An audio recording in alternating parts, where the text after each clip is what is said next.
I think we are live now. Okay.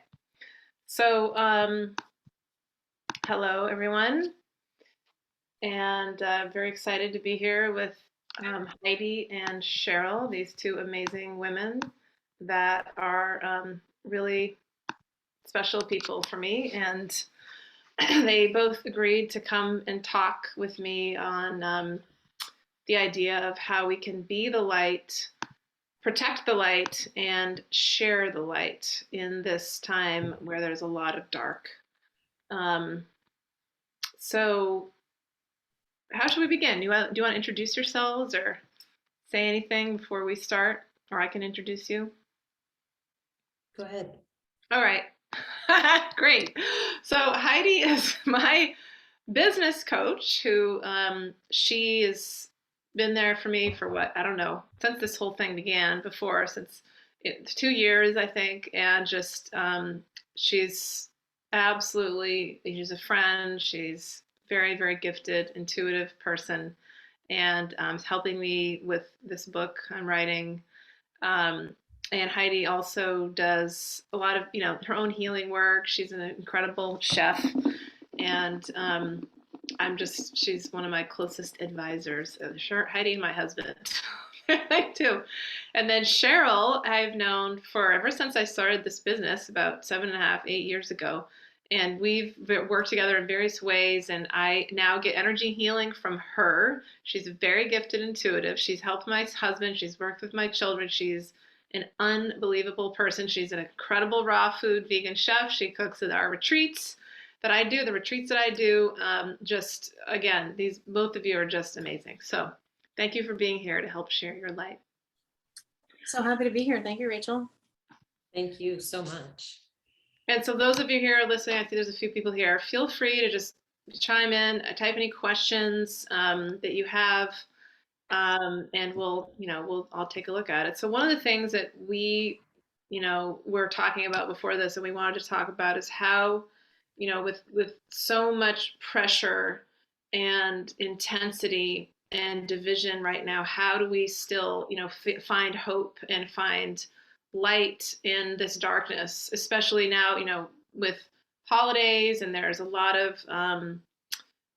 of just pressure, I guess, to kind of, we want to be with our families. There's so much division within our families, but I believe that with each and every choice that we're making, we're being asked to stand in our sovereignty and to carry that light forward, to bring the human collective into higher space levels of consciousness. It's, man, it's not easy. We've all signed up for this, though. We volunteered to be here. We are ready. And we have all the tools, but this is, we've been preparing all our lifetimes for this, but it gets hard, and we can get tired. And uh, I think, I was just saying to Cheryl that a lot of people are in real trauma. And one of Cheryl's gifts is helping people just heal, and just, she does Reiki, and then I received that from her, and she's also intuitive. And I think I've seen in the Akashic records just massive amounts of people like stumbling on my property is what I've seen. They're just like bruised and battered, and just like, please help me. And they just want peace. They just want to understand what's going on. They're like literally this chronic, we're all in this, PTSD. But how do we, as those of us who are here sharing light, how do we hold that space for them? How do we, pick ourselves up and do that? How do you do that, Cheryl? Do you want to tell us? Yeah, I mean, Rachel, one of the things that I think you are so good at helping people with is working on their inner critic, helping them to, quiet the mind, set their ego aside, recognize what's ego versus what's intuitive thinking. And if we can get out of that sort of that ego mindset, we can set aside the fear.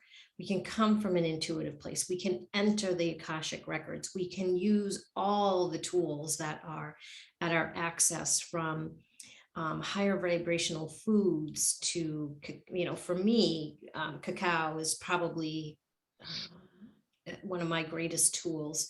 in just quieting that mind and setting aside the fears that are being driven right now. And so I know personally that your work with the inner critic has been life-changing.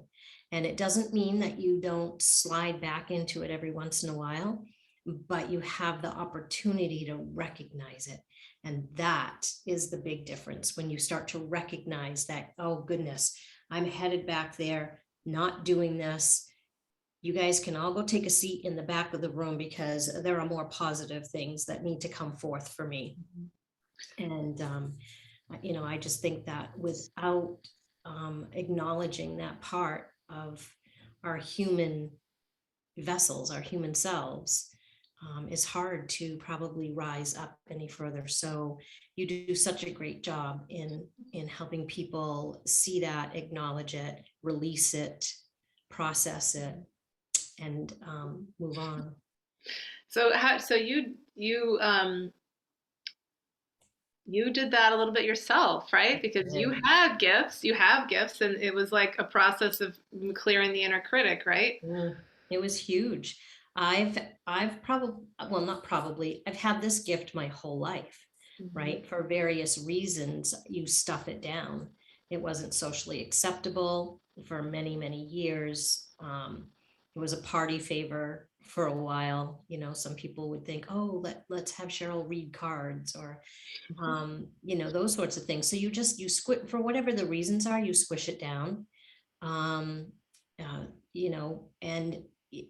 working on your inner critic lets you know that you are worthy of these gifts.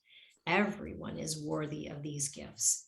It is our birthright to utilize these gifts and to embrace them and to use them to lift ourselves up and others around us.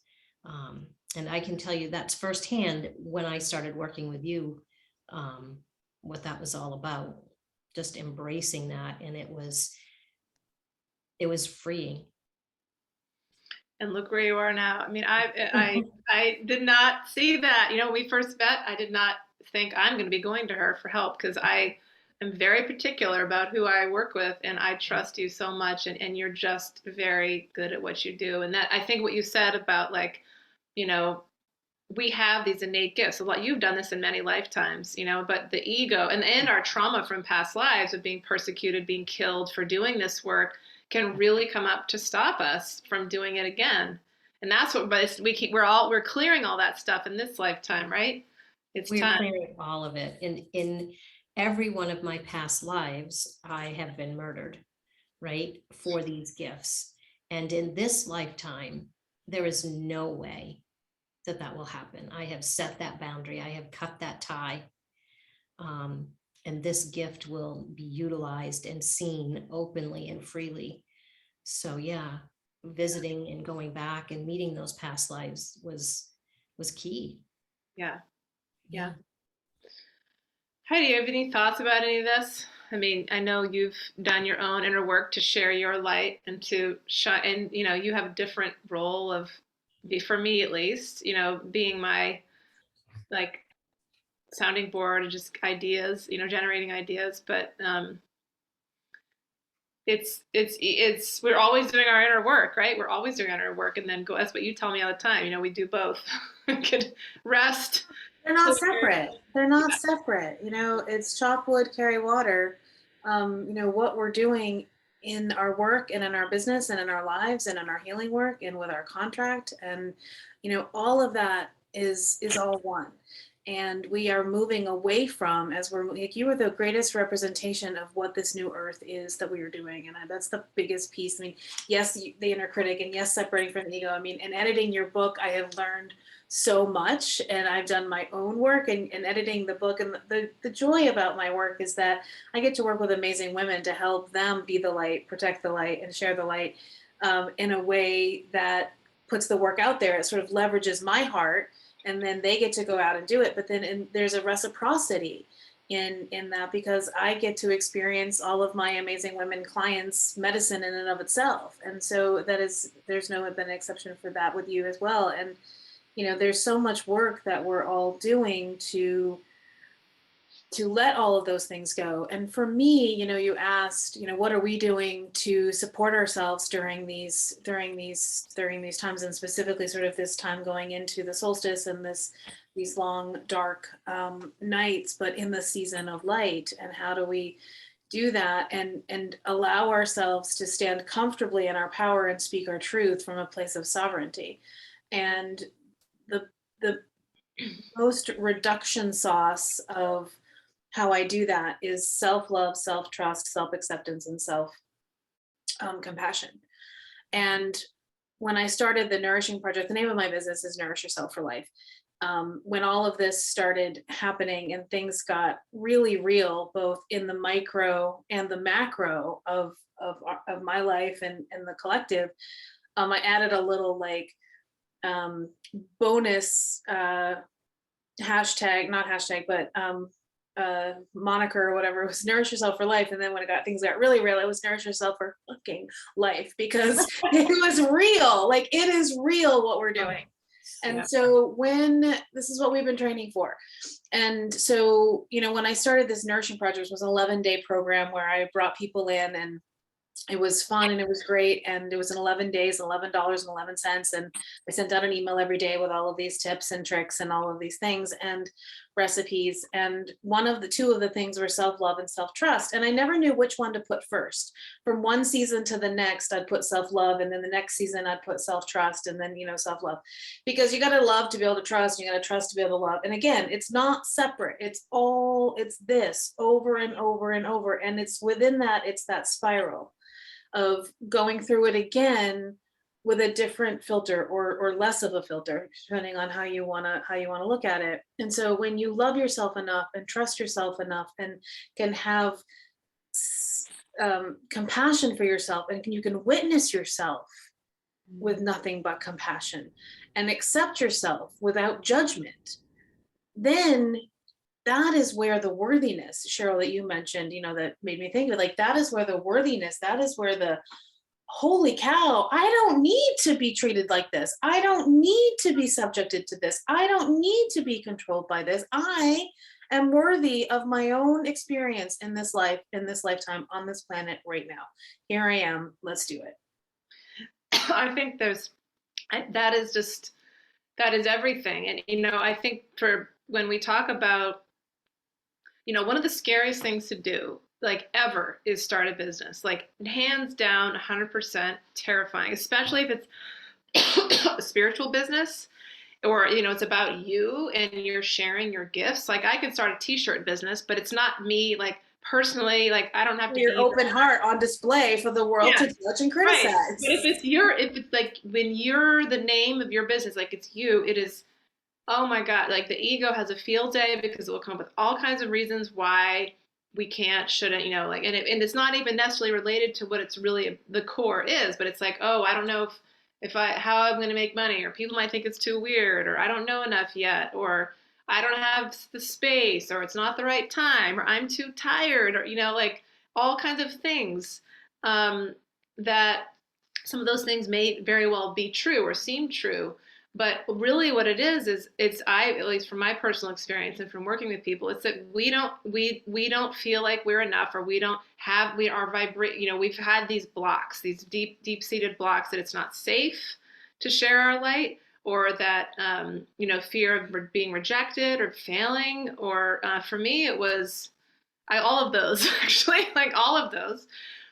But one of the things that working with you, Heidi, and then just I used to get hypnotherapy and going in the Akashic records for myself, is I realized that my vibration is 100% connected to the success of my business. So that means if I, think or go around thinking I'm not going to do it, or I can't, or I'm not going to get clients, or I'm never going to make money, then I will create that reality for myself. But if I think, I'm trusting that the right people will find me, I know, every day I'm learning more and more, and I have gifts that the right people that are going to resonate with. That, that's actually an exercise, a little bit of that. We were talking, one of the most powerful tools that I do with people, called reframing automatic negative thoughts, where we take away the negative thoughts and replace them with believable ones that feel like really true. And those ones I just said are actual ones that people come up with a lot, like those types of thoughts. Then it's like we like you were saying, Cheryl, but the inner critic will tell us all these things. I can't. I'm not. It will never. People might not. Those are the surface, the thoughts that are connected to these deep-seated beliefs, connected to past lives. But if we believe those thoughts and if we think them enough, then they're going to create blocks for us and make us feel. That's when we go small. That's when we don't share because we feel we are listening to those thoughts. But if we reframe them, and start to just put in those new thoughts, bring in light, and believe in ourselves, which can be tricky to do because it's held in the subconscious. And that's where, when I got hypnotherapy, it was very powerful for me. This was when I first started my business, it was a little bit shortly after. So I guess it was about 6 years ago. I just wanted to build my confidence and just believe that I could do it. And I could talk about it till the cows came home, like, oh, I'll learn how to do it. But I didn't, there was a part of me that didn't think I could. And so, but when I really got into the subconscious mind, and I dug down deep into those beliefs, and through, hypnotherapy, it really helped me believe that I could, because there's so much, that can stop us. So anyway, now more than ever, there's never, like, we are needed so badly. So those of you listening to this, it's time, right? It's time to activate. It's time to share our light because people need help. Well, in reprogramming, like what you're talking about, like we can reprogram, like the place that we're moving, the place that we're going, the place that they don't want us to know about or get to is this 5D consciousness, is this we are more powerful than we have ever led to believe and that we can even wrap our heads around. And so when we can embody and step into and practice all of the ways to shift all of that consciousness and to peel back all of those layers that keep us small and actually get in there and reweave the fabric. I've been doing a lot of generational healing, 7 generations back and 7 generations forward with all these different things. And then it was like, oh, but it's also like in infinite numbers of directions, sideways and backwards and frontwards and diagonally and all of those different things. And so like, for example, this time I was sharing this in another group, this time from childhood stress and trauma and, just Christmases past that I found incredibly sensitive, as incredibly difficult as a highly sensitive, empathic little person.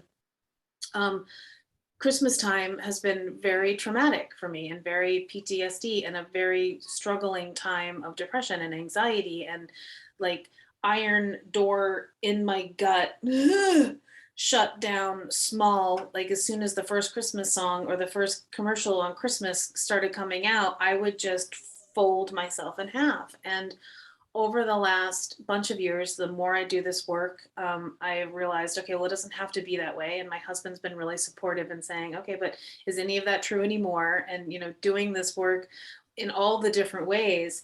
And this year has been the very best of welcoming in the light and hearing the Christmas songs and going, yay!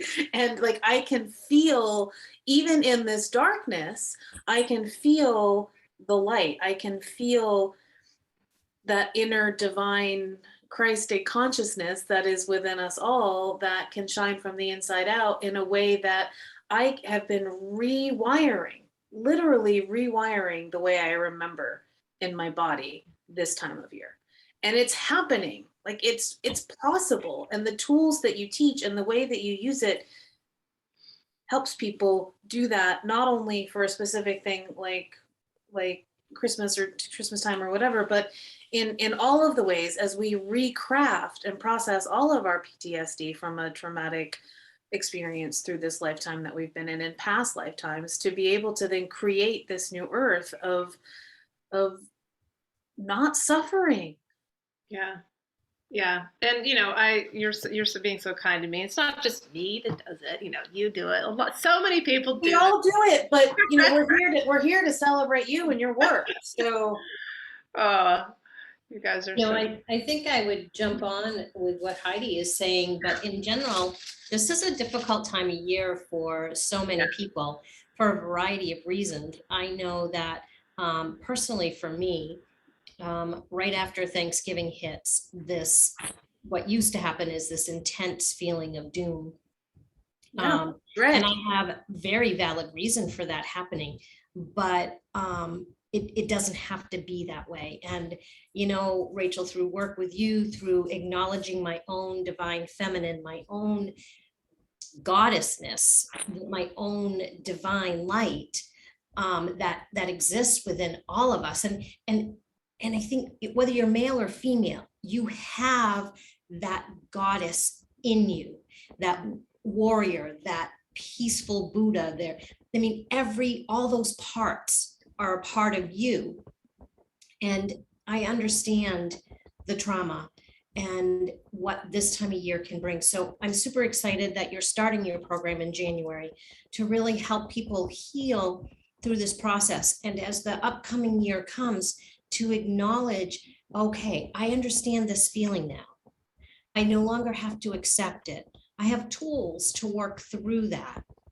Yeah. I see, you know, where my trauma lied. And you know, much like Heidi, there were years that I didn't even want to acknowledge Christmas. It was intense. And now I'm like, I don't care. I'm getting the tree that has the gold sparkles all over it that make my house a mess for 3 months later. I'm theming my rooms. I'm going for it. I've had Christmas music playing since November. I'm embracing my inner child, Yeah. and allowing that to come forth. Yeah. You know, Well, there's the inner child work, Rachel. That's another. Can you talk more about the inner child at Christmas?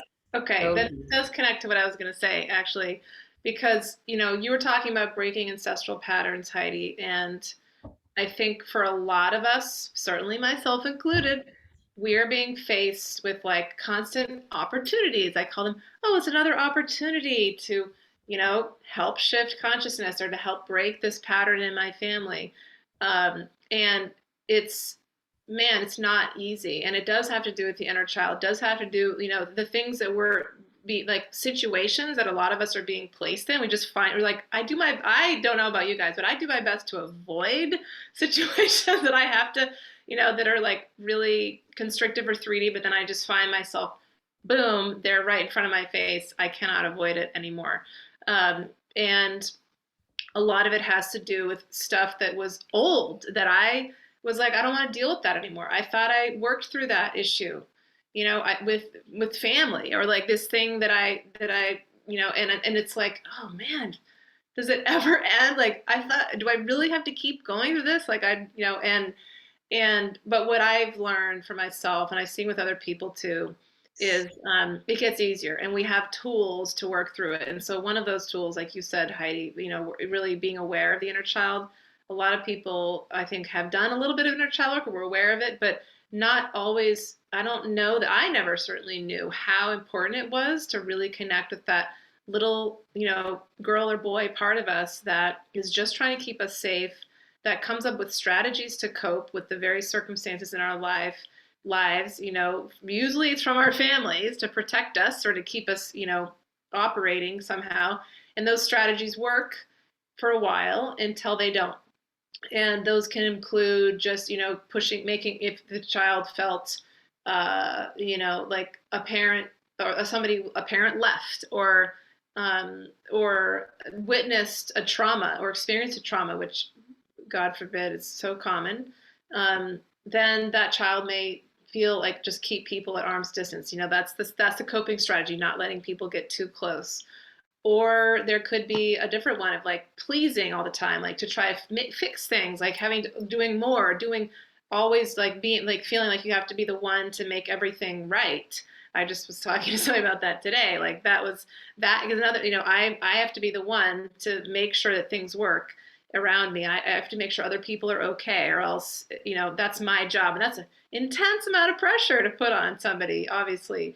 And then eventually it leads to, a lot of stress. And the first one with pushing people away can lead to relationships that are not fulfilling or not having a partner so anyway, it's for me, it was, well, my inner child wants to be kind and wants to be liked and wants to do good things. And when I speak and say things that I know some people don't like and that I know some people don't understand, my inner child gets nervous. She's like, but are you still being kind and good?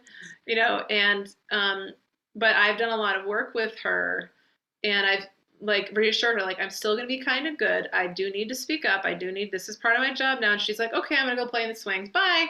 And so she's having fun, but she's just like, as long as you're being nice to people. So it's so funny. But I think, the last thing I'll say, and then I want to hear more from you guys, is that I don't know that all of us realize how important it is that in the soul work we're doing, like I was just talking about, sending light to people in our families, even if though they might be angry at us because they don't agree with our choices and they don't understand, just connecting with that heart, those heart links, and connecting with, I do this with family members, connecting with their inner child, just talking to them, and, it can really help heal. But these types of things we're doing is not just good for us and like clearing up our ancestral patterns, but it literally helps shift the human collective and bring us into higher consciousness, into fifth dimensional way of living, of unity, of healing, of, heightened intuition, of sharing and helping each other, of connecting with the earth. Because, so it's as below, so above, as within, so without. That's the energy that we're putting into clearing up all this crap, all this density, all these cords of attachment and codependency that people that did not know they were doing in our families, and families all around the world have been engaged in. Each individually, when we do this, we are clearing away the density, clearing away the darkness, clearing away, cutting the cords, and then our light, we have to clear that away so our light can fully shine. I think that you talked a lot about the inner child, and I don't want to forget the unconditional parts of the inner child that as adult humans, we seem to have set aside: the ability to play, to have fun, to be creative, no matter how, even if you're drawing, oh, I can't draw, I can barely do stick people. As a child, you wouldn't care, right? And so really embracing that and thinking about, what would a child do? And what can the adult human in me do that isn't gonna really feel uncomfortable? Like, I don't know that I could go skipping down the sidewalk. That might be a bit much for me because people might be looking, but what can I do? I can draw a picture on the sidewalk and some chalk, and nobody's going to know I did it, but that light is going to spread to every single person that walks by. I can hang a decorative light outside right now, and every person that sees it in the evening is going to light up and smile. There are so many simple ways that if we can sort of try to think like a child, that can bring light. And what we sometimes don't give enough credit to is those little things that we put our light into. Every single person that walks by gives light back. It's a sharing back and forth. And so the beauty of embracing that inner child, that unconditional, loving, non-judgmental child, can really put you in a position of safety, protection, feeling love, being loved, being love. Yeah. It's beautiful. It's so true. As you were talking, I have been, one of the other tools that I've been using to nourish myself for life during these times is cold dipping. And I love it so much. My sister and I have had a bit of a family crisis, and as a way to heal, she and I have been meeting on Cousins Island and dipping once a week. And this started in September when it was quite balmy and the water was as warm as it gets. And then the water stayed warm and the air got cold, and then the air got cold and the water got cold. So we're doing it less, but it's really nourishing, and it's really supportive to your immune system and all of the things.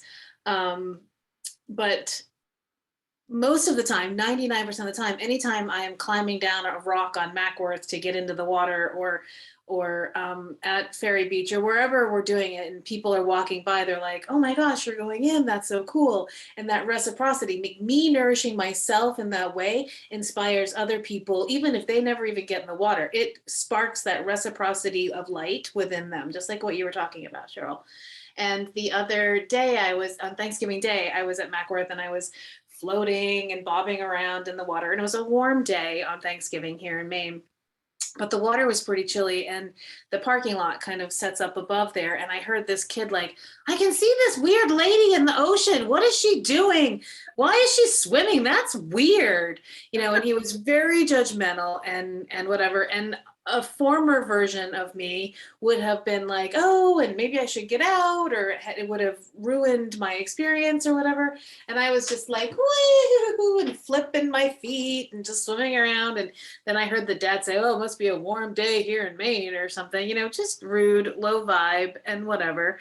And okay, doesn't matter. I'm just gonna do me and play with my little girl in the water, in 45-degree temps. It was great. Um, and so, that's the medicine that we all get to share and do. And, Rachel, you were talking about the people pleasing and all of the ways that keep us small, and that keep us from, really tapping into our higher selves. And that is also true from a marketing perspective in my business, as I support women marketing their wellness businesses. Um, I'm learning and seeing and watching in my own experience and growing my business, and then watching the women that I support, that these trauma responses are getting in the way of their marketing. Diet culture and marketing culture and all of the things that we've been programmed down to, the 6 weeks to your skinny jeans and the 6 weeks to your six-figure business and all of that crap that you just want to like gag me with a spoon. All of that stuff is centered around trauma responses. The root of all of those things that is wrong with marketing, Yeah. that is wrong with the way, creating pain points and scarcity and lack and people pleasing and trying to, Cirque du Soleil yourself into something that you're not, because that's not what it looks like on somebody else's Instagram page or website or whatever. And the comparison and the sister wound of competing with each other. It's all steeped in the way that we've been taught to market. Absolutely. And these trauma responses are in our lives, are hurting us and hurting our soul, but they're also hurting our businesses and preventing our light, preventing us from sharing our light in the highest, most authentic form. And I feel like that's like the 3D. That was how people would teach marketing. I learned it. I remember trying to do it when I first started my business. Yeah, like, pain, and amplify their pain, and then find a solution to their pain, and then transform. And, and it just felt always very strange to me. It's like, and I remember going to a workshop once with somebody, and she spent most of the time telling us like what was wrong with us. Like, you can't, you have this and you have that. And I was thinking the whole time, like, no, I'm not broken. Like, don't tell me that I have all these problems that I don't have. So I feel like this piece of garbage that, that then I give my power away to you to, that, and it's like it's the guru complex. So that's all old. That's like way that we have to get away from that. And, I think it's all, and I think, well, it's all about vibration, but like you were saying, when we're starting a business, one of the huge,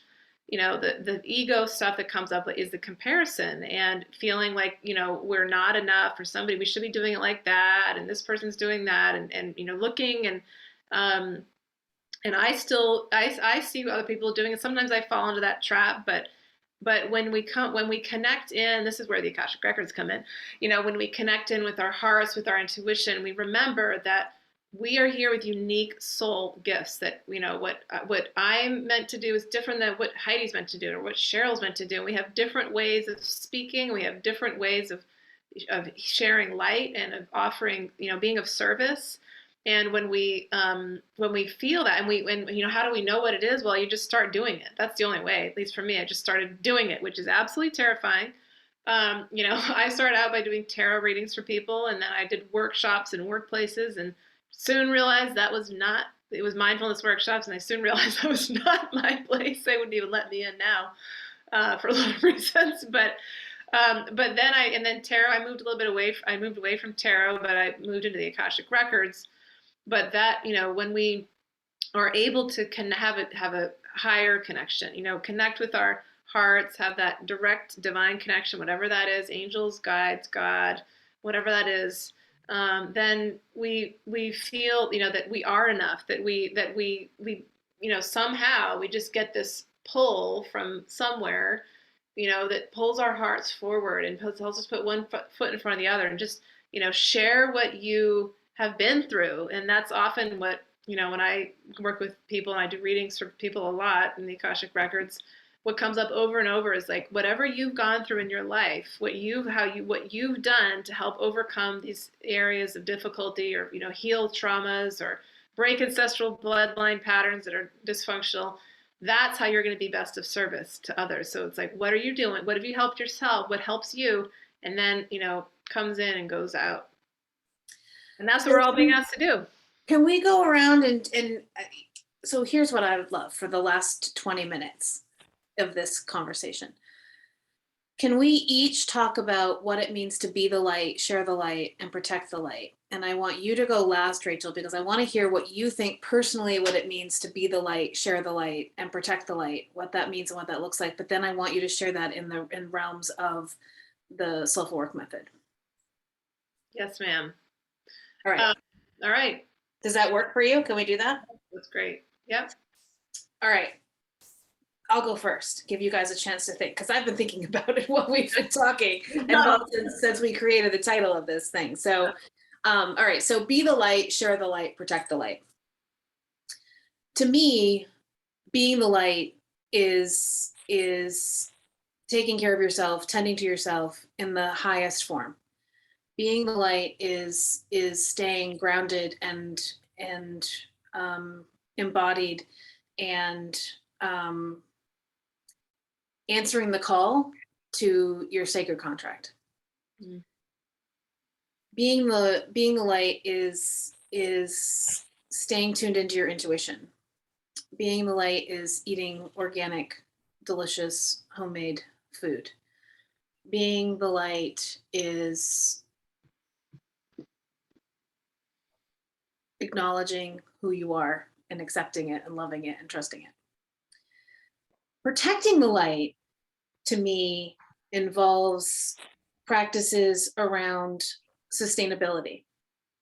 Protecting light, because I am like the queen of unsustainable programs, whether it's a diet program or a business program or a business model or whatever, like that push, do, all of the things that, all or nothing.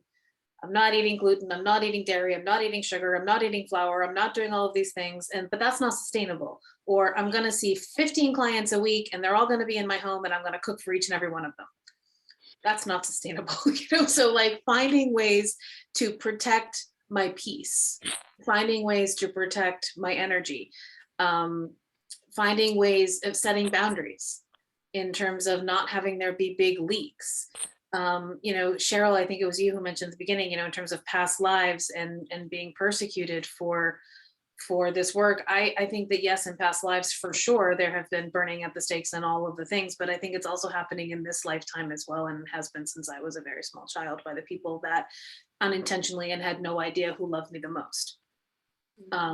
In terms of, no, that's not what we do. Nope, that's not what we do. Nope, that's not what we do. So protecting myself and my energy in a way with boundaries and with days where I'm on the couch under blankets and pig piles of puppies, to support my energy and to take care of myself, good sleep, supplements, all of that stuff. That's the protecting the light for me. And then sharing the light is what we were just talking about, in terms of sharing it in a way that doesn't cause pain, because there's enough pain in the world. And so to share it, to me, is showing up nourished, embodied, supported um, by other women in community, and in the most authentic, not having to be somebody I'm not way. Yeah. Beautiful. And that's what I want for everybody who wants it as we move forward into this new work. May it be so. Mm. Let's do it. All right, Okay. Cheryl, let's All right. magnify I was making notes, so thank you for going first. it. Of course. I'm always one that says, oh, shoot, I should have said this. So, you know, for me, bringing the light is, I don't know if you want to call it going back to basics, but it really is honoring this earth. I'm here on this earthly plane for a reason, and the earth has so many gifts, and they are so full of light, and they are so full of purity and balance and trust. And even in the darkest of times, the earth can still provide. And, you know, that was shown to me this summer. I have these very old, they're 40-something-year-old cedar pots, and someone had stuck a bird bath on the top of it. And all my plants had started growing, and I realized this bird bath was on top, and I removed it, and all the plants were still growing in the dark. And that is the representation, to me, that was a representation of sort of what's going on right now. We can still grow amongst whatever our darkness is, whether it's what's going on in society, whether it's a darkness that has sort of followed us. We can still grow, we can still expand. And we can do that with the gifts that are freely provided to us through love and nurturing. For me, you know, that's through raw food, it's through herbs, it's through oils, it's through crystals, it's through anything that earth provides to me, including the moon and the air and the water. Oh, the water is huge. Fire. Fire, yes, fire. Yes, without fire, I wouldn't have my beloved cacao, which has just transported me into such peace and clarity. And walking this journey, knowing that whatever is going to happen, it's going to be okay. And if that's anything that I can help someone with through a multitude of processes, is to just let them know it's going to be okay. And we have ways, you have ways that you can bring that comfort to yourself. How do I protect the light? I protect the light by continuing to honor my body and continuing to honor my mind. When my mind is going 1,000 miles a minute, I need to stop and acknowledge that. I don't want to push it away. I don't want to hide it. I don't want to just set it. I need to acknowledge it and move forward. If it means that I need to take a day and just rest and be on the couch with a warm, fuzzy blanket, then that's what I'm going to do. And if it means for me having a day of what I would call sinful treats, you know, raw brownies or, you know, that sort of thing, then that's what I'm going to eat, are raw brownies and cacao and maybe some chocolate ganache and fruit. And to me, that's like, oh my word, this is heavenly. And I'm gifting my body this beautiful day. And another way for me to protect the light is to acknowledge, I came from a very chaotic childhood. So acknowledging when the chaos is huge, that I'm in control of that. And I can manage that as well. So how do I share the light? By always making sure that I am rested, that my mind stays in a higher vibrational, and that I don't let it, start wandering away, with a multitude of things that it could wander away with, that I'm clear, most of all for me, that I am accepting of all and I am supportive of all. And most recently, what I have done to share and protect the light is the home that I live in is very sacred, and it brings the most beautiful people to my home, and it lifts them in a way that I have never experienced before. And so now I honor this home and the earth that it's on as well. And that is sort of how I continue to protect and share the light. Um, and along with the tools that the gods, the angels, the divine light have given me. So hope that answers that. And we're going to be doing a solstice gathering at Cheryl's beautiful home, and just Oh, yes, which is going to be amazing with our it solstice is. community. It is. Oh, Cheryl, just so blessed to know you, and Heidi as well. Cheryl, just I, in case anybody wants to know, I asked Cheryl to cook food at pretty much every retreat I ever do. Not and I just in the energy and the light that you bring just is a perfect complement to for me, and I get it too. I get to receive it.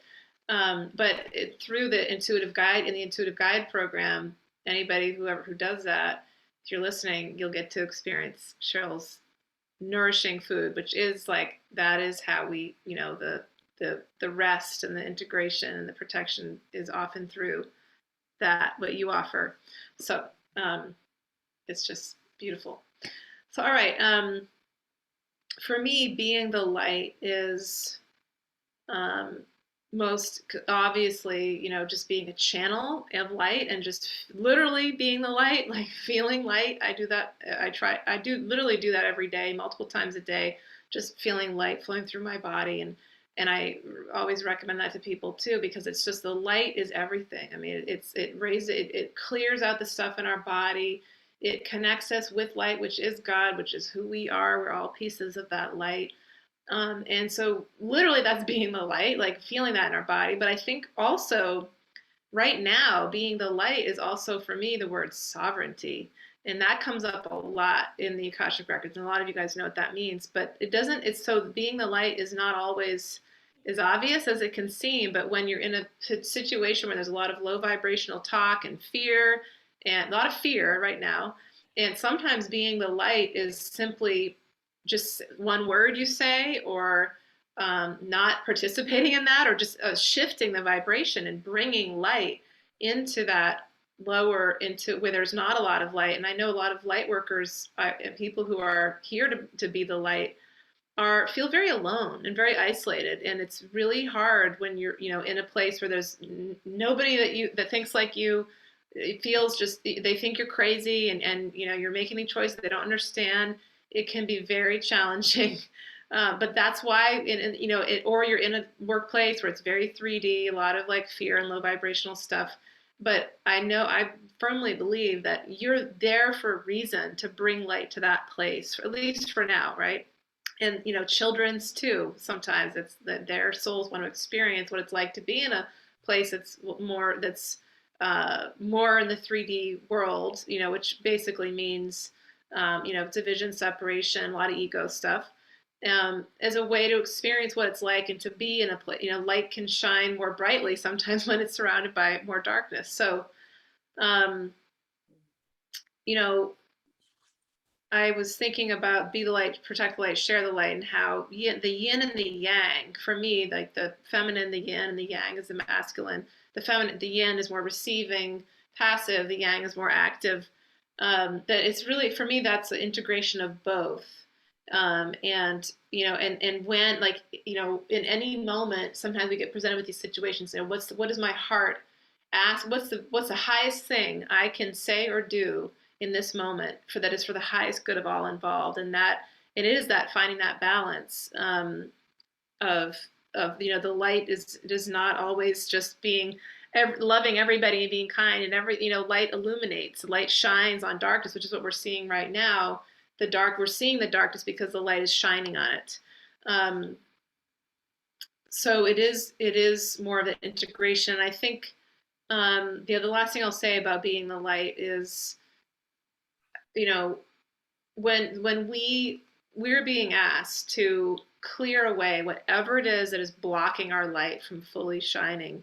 And there's a few tools that I give people, clients, and that people who do this intuitive guide program will learn how to do. And the one um, is a tool where we are first, we're often trained to think about, well, I just don't want this. I don't like that. I don't want that. Then we think about all the negative. We think about the things that we see this dystopian nightmare unfolding, or it appears to be unfolding. It's not. It's all an illusion.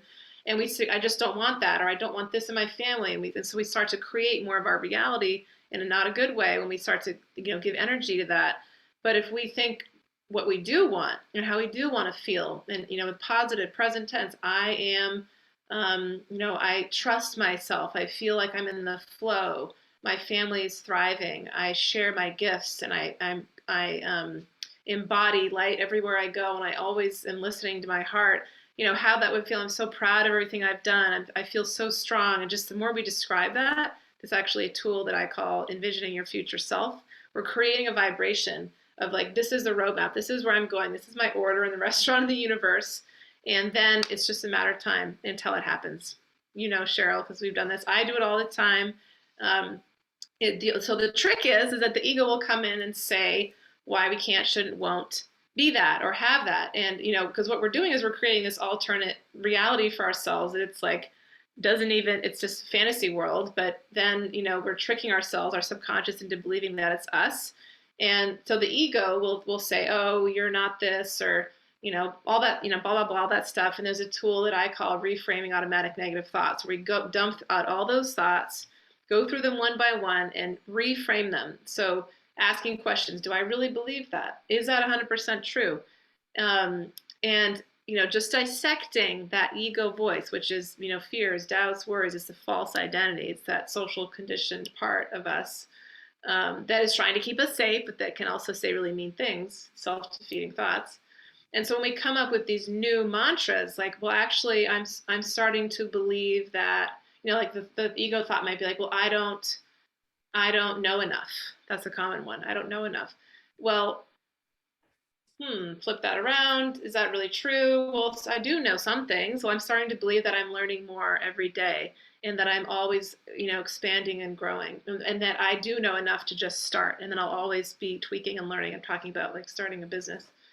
So that's another very powerful tool, that right along the lines with the inner critic, which you mentioned, Cheryl, which is really, another tool that I do with people in this program. I ask people to do these tools themselves, and then you fully integrate them and experience them, and then you're able to then do them with clients. Be the light, share the light, be the light, protect the light, share the light. That is the example of right. the full chain right there. Right. Yeah. And the inner critic is just what are all this mean voice in my head? What does it say to me? You can't this, you're not that. And you write a biography of it like it's a person, and then write a goodbye letter. It's very powerful. So protect the light. I'm going on and on. We only have a few minutes left, but that to me is a more yin. And that's like, when we are light workers, we have to do the rest. And for me, that's the yin, is the rest. And I just went through that. I was sick, and I, meditated on it a while, and I was like, Cheryl told me, you need to stop working so hard. You're going to get sick. She was absolutely right. But it honestly was a gift, because it was when I went in my records, and what I was guided, what I was received was, you're just integrating energies, you're purging these old things. And a lot of us are doing that. And knowing when we need to rest. So we can't just go all the time and see clients all the time and, churn out stuff all the time. We have to stop and rest. And then it's like charging our batteries. And also there's, like you were talking about the earth. When I was sick, I just went outside and just lay on the earth like that, and the earth just pulled it out. And then I was able to more fully, have my light be protected, because I did feel like a little bit in the 3D way. I thought I was a little bit of I felt like I was under attack. But that was like my guides, my angels saying, okay, you rest so we can like get back together. And like you said, Cheryl, they need to come back and surround me. And so there, and I needed to heal so I could get back up again and go out in that battlefield, which is what it feels like a little bit. So sharing the light from then it's the yang, now after I was sick when I was getting better and I was, you need to rest because you're about to be very busy and like be out there. And, sometimes I think when people, we think, well, how do I, there's so much craziness going on. I've got so much going on in my life. And how am I going to make a business out of this and help people? And for me, when I was sick, I started feeling really just kind of useless. I was like, I am not in my flow right now. At the end, I didn't work for 2 weeks, 3 weeks, really, I guess. But towards the end, I was like, I want to get back out there. And then when I had my first client after what was better, I felt this huge expansion in my heart and just this huge, I'm back, it's like I'm back. I feel stronger and I felt like I was on purpose. Like I was in my flow again of what my soul purpose was. And I felt like I was being of service. When they say go out and volunteer and help people, it's because we're in that flow, and that's what we're here to do, is be of service. So I think, and when, even though we may feel like, how do I even do any of that? But it's really not as hard as what you may think. If you're thinking about sharing your gifts through, starting a business, and obviously in this intuitive guide program, you're going to learn how to do that. You're going to move through all the tools through the ego, learn how to do guided imagery,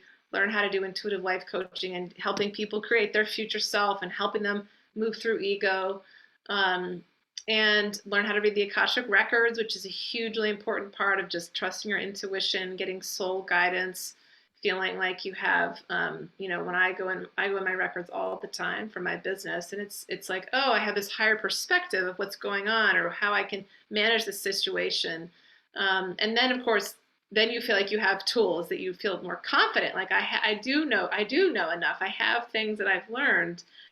And then, and then how do I put it out there? Well, that's the marketing piece. That's the, building a website, learning how to just literally share your light, which is, just, here I am. Here's what I have to offer. It's like a lighthouse. We use that analogy a lot, Heidi, like the beacon, just shining your beacon. Here I am. Here's what I have to offer. And, how are we going to really do that? We've got to clear away the ego stuff, because the ego, there's the, feeling safe. And so that's in this 10-month program, you do that in the beginning, working through the ego stuff to then towards the end. I'm so glad that you say it's exciting, Julia. It is exciting. Then, then you have all your, your arms full of things you're going to need. I just did this today with the client. It literally just came up, like your suitcase. When you pack it to go on a trip, you have all the stuff in your suitcase that you're going to need. You don't need it all at once, but depending on the day, when you're going to need what. Maybe you need an umbrella one day, or you need a hat, and you have your tools. So, when we are being of service, and in this program, that, obviously it's all leading to your sharing your light. When we are of service, it just makes us feel good. We just feel happier. We feel like a lot of people come to me, they say, I just feel like I'm not doing what I'm meant to be doing. And that doesn't feel good. I remember being that way in my old job. It's like the worst feeling ever. It's like, this sucks. Like my soul is dying every day when I go in this workplace. And it was served its purpose at the time. It wasn't all bad the whole time, but towards the end, I needed to leave. And then when I started doing this work, I can't even believe sometimes that I get paid to do it. But when people know that you have something, you can help them, and we each have unique things that we can share to help, they feel it. They're just like, I feel this person can help me. People, we don't know why we spend money on things, right? We feel it. It's an emotional thing. So,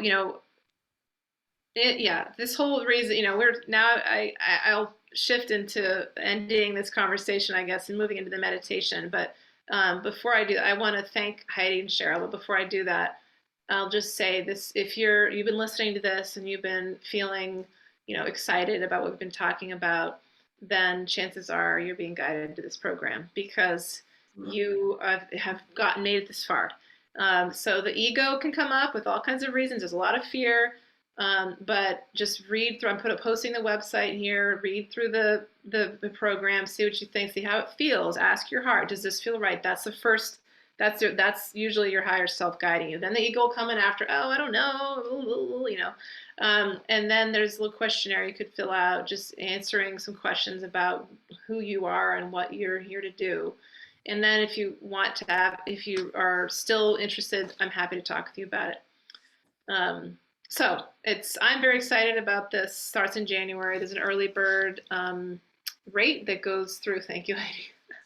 That goes through up to the solstice, December 21st to 12, 21, 21, and then the program starts, I think, January 27th.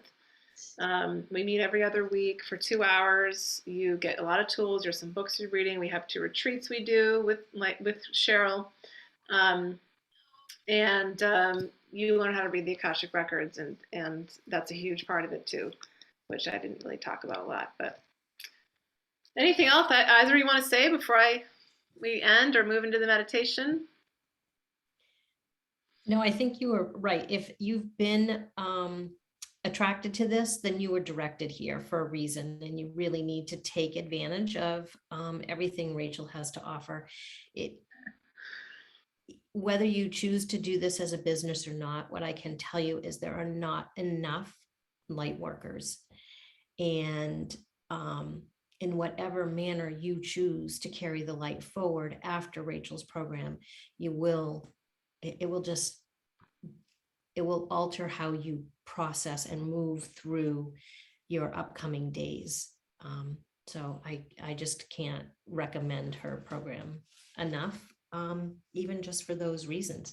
And if you're looking at doing it for a business, then those are all the reasons to take this program, because when you're done, you will be completely set up and ready to go. She walks you through every step, and that's phenomenal. Thank you, Cheryl. You're so sweet. Yeah. It's true. It's an honor to witness you, Rachel. It's an honor to be a part of it and to have watched and supported you over the last year for the inaugural year of the program, and hearing about the process and how fulfilling it is and how complete it is and how much you care about the community that you are fostering these people to this through this journey is just, it takes my breath away. So it's beautiful. It's beautiful. It's beautiful. Cheryl, do you have a website I can put in here? Oh, you know what? That's the part of Rachel's program I haven't done. All right. So I don't have a website, but you can direct them to my Facebook page, Life in the Raw. All right. And they can always reach out to me via email, and I will get right back to them. I can get it up here. Yeah. Oh wait, it literally just came up when I clicked Facebook. Yes, Cheryl, when people ask me, you know, anybody who does healing, I am always telling them about you. Like, just sometimes you just want to receive and, healing and be nourished and cared for. And that's you. Yes, thank you. So I think it's there. Yeah, there it is. All right, very good. This has been lovely. Thanks so much. Thank you so much, both of you, for sharing your light, for your loving, kind words. I feel very humbled and honored, and it's an incredible program. Sign up, go learn more, follow there, and have a conversation. Your future self will be so excited a year from now. Absolutely. I couldn't agree more. All right. Well, thank you guys. So it's been so much fun to talk, and we'll have to do this again sometime because it's just enjoyable. I like it. All right, so stick around, you all, and Heidi and Cheryl, thank you again. I'm going to shift to doing the meditation. So and I sign off here and join you on Facebook. All right, sounds good. So the meditation will be on, being the light, sharing the light, protecting the light, all of that. So, all right, let's move into that part, because that's the fun part that we all need. And I never know what I'm going to do, as you guys probably know. I just always make it up. So let's just close our eyes and take a deep breath. Real slow breath in and then slow breath out. Grounding into your body, centering your energy. Take another deep breath. Breathe into your belly, breathe in a lot of air into your heart and lungs, and pause. And then just slowly let go of anything from the day, anything that's not serving you as you exhale out. Let your shoulders drop, let your hands relax. Let any low vibrational stuff just flow out through your nose and mouth.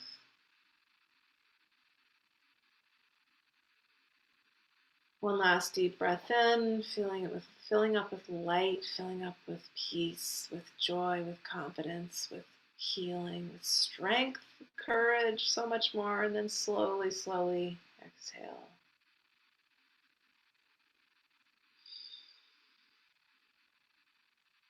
And just begin to notice what's happening in your body. Observe the flow of breath. This just brings us into a place of mindfulness, of awareness, clearing out the thoughts that are often swirling through our mind, and begin to connect in with your heart. This is a very powerful electromagnetic center in our body. Begin to breathe into your heart as if you're amping it up, as if you're charging your heart. Breathe into your heart and feel your heart expanding. Feel light being ignited here, as if you're lighting a match in your heart, lighting a candle with that match. And that flame is getting bigger and bigger with every breath. This is your using your abilities to co-create, your free will. We open the door, creating light, and then when we do that, we invite light in from divine realms, and now that light begins to shine into the top of our heads, from our spirit guides, from angels, from the realm of the Akasha, from the galactic sun, from these higher dimensional spaces, all coming from the I Am presence of all that is, of God, of pure love, of pure consciousness, of source. Allow that light to flow in. Feel your crown chakra opening, like a skylight that's just opening up. The sun, feel that light pouring in your body. And just allow that light to flow through you like a river, like a waterfall, flowing through every cell, through all your chakras, flowing through your arms and legs, circulating through your body. That river of light is cleansing and clearing. It's picking up all debris, the debris and detritus, all the heaviness, all the stuff, all the fears, all the doubts, all the junk that we've accumulated, the old beliefs, the stories that are sometimes voices of others in our lives that are buried deep within, way down in our bodies. Let that light pick all that stuff up. It's like a magnetic light that just flows through, and that flow just begins to wash it away, clearing it out of your body. It is not needed. It is holding you back like a heavy backpack. It's time to let it go. You are needed in this time. Humanity is moving into higher states of consciousness. And you who have an awareness of what's happening, who understand, who see through the illusions, you are here to anchor this light. It is time to step up and fulfill your mission, fulfill your soul contract. And when you step into the light, and when you become that beacon, that light frees you. You're set free. You are liberated. You spread your wings like a butterfly and begin to soar. landing on the flowers of each and every human soul you are meant to touch, and bringing that light to them simply by your presence, by your words, by your touch, by your listening, holding space, by your sharing your heart, being open and vulnerable and real. You know, because you've been through some stuff, you have wisdom, you have experience, and you've gotten this far, you have moved through it. You can help others in the way that you were helped and that you helped yourself. It is time.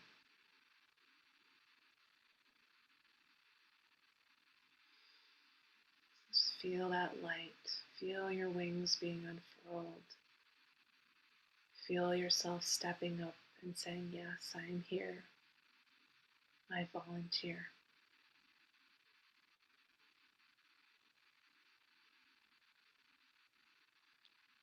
I'm here to be of service.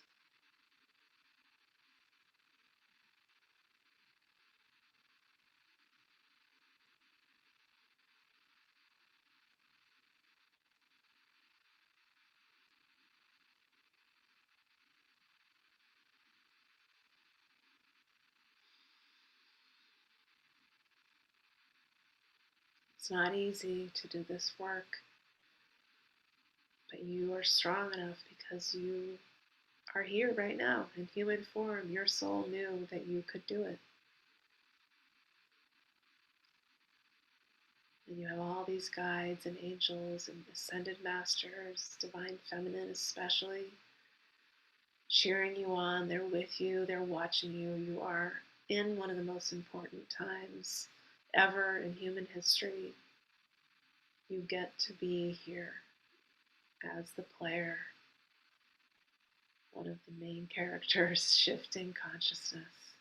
It is absolutely an incredible privilege to be here on earth, helping to share light.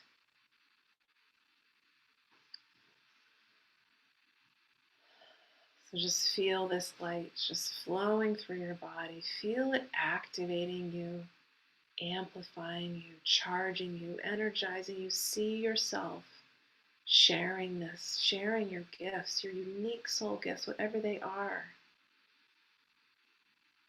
Counseling people, doing readings for them, working with animals, doing walks in the forest, guiding meditations, helping them dig into their traumas and inner child and just heal. Whatever that is, maybe it's touch, maybe it's massage, maybe it's Reiki, whatever that is, see yourself doing that. See yourself now, your face, your body, what are you doing? How does it feel to be of service? What's around you? This is your future you, right here for you to step into now. In fact, you already have just by listening this far. See yourself now taking action to make this a reality, whatever that means for you. Moving through the fears, stepping in to your light. How brave you are.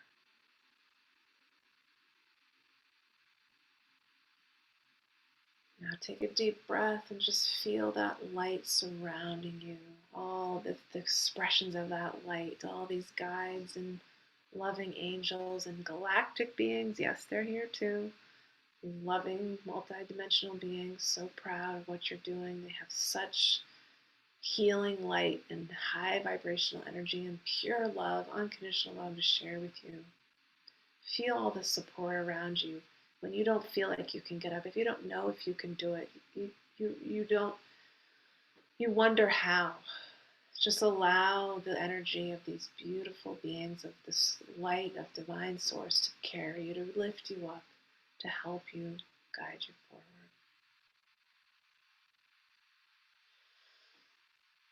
Another deep breath, giving yourself a nice hug, honoring yourself, be gentle with yourself. We've been through a lot. It can feel like the never-ending marathon, but we're rounding the home stretch. And when we're in the light, we are in the flow, and it feels so much easier. So, all right, take a deep breath. Begin to open your eyes. And yeah, stretch out. We're back. I felt the power and the emotion of that myself. It's, when I work with people like you all, it's really just such a gift for me to be, to have your support, I should say, or just, to be of service. And it's just an honor. So thank you for your trust. And if this program that I've been talking about, it feels like it's calling you, I'm here to help you talk it through, to feel into it, to see if it feels right. There's space for 8 people. And last year there were 10 people. So we're seeing how it goes with 8. Maybe there'll be a few more. Who knows? We'll see. But I look forward to seeing you there. It's a very exciting time, and it's time to step up, right? So if it's calling you, there's the link. I'm going to go read to my kids. I said I'd be done at 8:20. I'm almost there. So thank you so much, all of you, for being here. It's been a blessing and an honor to have you listen, hear Cheryl and Heidi share their gifts. They're such wonderful, amazing people for me. My supports, I could not do what I do without these women. And I gotta give, my husband's in there too. He's just, some of these people in my life are my soul tribe, my soul family. And by the way, just one last thing about soul family. If you're in the Intuitive Guide program, and even if you're not, there's a Soulful Work community that I facilitate that meets monthly. And part of the program is free membership in that, because we do need support. We need our soul family with us, especially when we don't always have it from our birth family. So it's just absolutely, we need to build each other up, because when we can feel like a lot if we're in it alone, but we're not alone. There's many, many, many of us. So, all right. Many blessings to you all. Talk to you soon. Bye.